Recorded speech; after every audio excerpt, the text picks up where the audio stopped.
Now, the violent disturbances at the start of the summer caused anxiety and fear in many communities across the south. As our Oxfordshire reporter Bethan Nimmo has been finding out, with incidences of hate crimes on the rise, those fears have not gone away. This summer our TV screens were filled with images like this. The murders in Southport of 3 girls were seized upon by extremists who exploited the tragedy to promote their own hatreds and agendas. And then rumours began to spread that Oxford, and specifically the charity Asylum Welcome, was on the target list. Staff closed their offices early and headed to a nearby hotel housing asylum seekers, fearing that could become a focus for violence. Chanting started outside the hotel, and it was 30-40 yards away because of the hotel car park that people couldn't come into.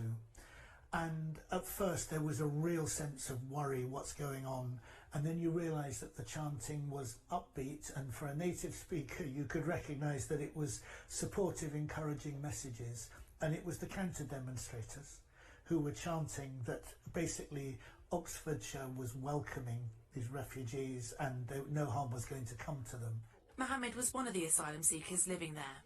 Approximately like 50 persons came to a hotel just to protect us, and it was really like feeling good, feeling safe, and nothing happened that day. So instead of this, Oxford got this. Hundreds of people turning out to support those set to be targeted. Was it a lucky escape or the result of decades of hard work? The faith leaders in Oxford in particular have got over 20 years experience now of friendship and of walking together and working together. And in moments of real wider tension, we've been able to fall back on those friendships. I think they've actually grown much closer in the wake of these 2 crises, which I'm aware it isn't the case elsewhere in the country. It's been a really challenging and difficult year for the Muslim community, for the Jewish community separately, and therefore for interfaith relationships. Despite the relief that violence and rioting didn't happen here, it doesn't make the city immune to rising divisions and tensions affecting communities across the country. Recent Home Office figures show that religious hate crime is at a record high. Incidents reported to the police in England and Wales over the past year have risen by 25%. That's driven by more offences against Jewish people and Muslims since the beginning of the Israel-Hamas conflict. The idea of it is terrifying. The sense of some people hating just because that's who we are, they've never even met us, that's horrifying for any person. Of course, it carries particular resonances for our community as it does for the Muslim community. When you have experience historically of attacks, then it makes you scared is something repeating from the past. And campaigner Shaista Aziz says the fear many felt during the riots has not yet gone away. I'm a woman with a lot of agency. I'm used to being out and about and getting on with my life, and it made me feel really sad that I was having to think twice about whether I was okay and safe enough to leave the house.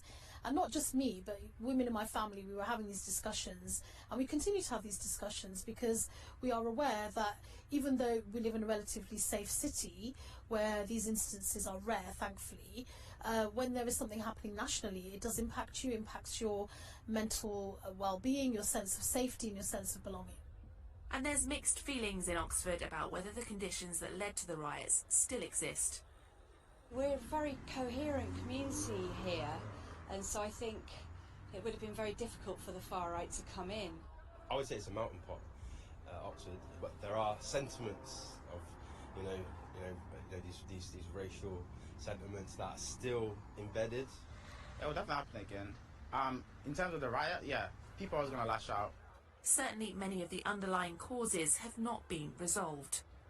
I think one of the real challenges is nothing to do with refugees. It's that people, ordinary long-term British resident people, are struggling to access health services. They're struggling to access dentists. They're struggling to be able to afford housing in this environment. And people are, of course, are using food banks extensively.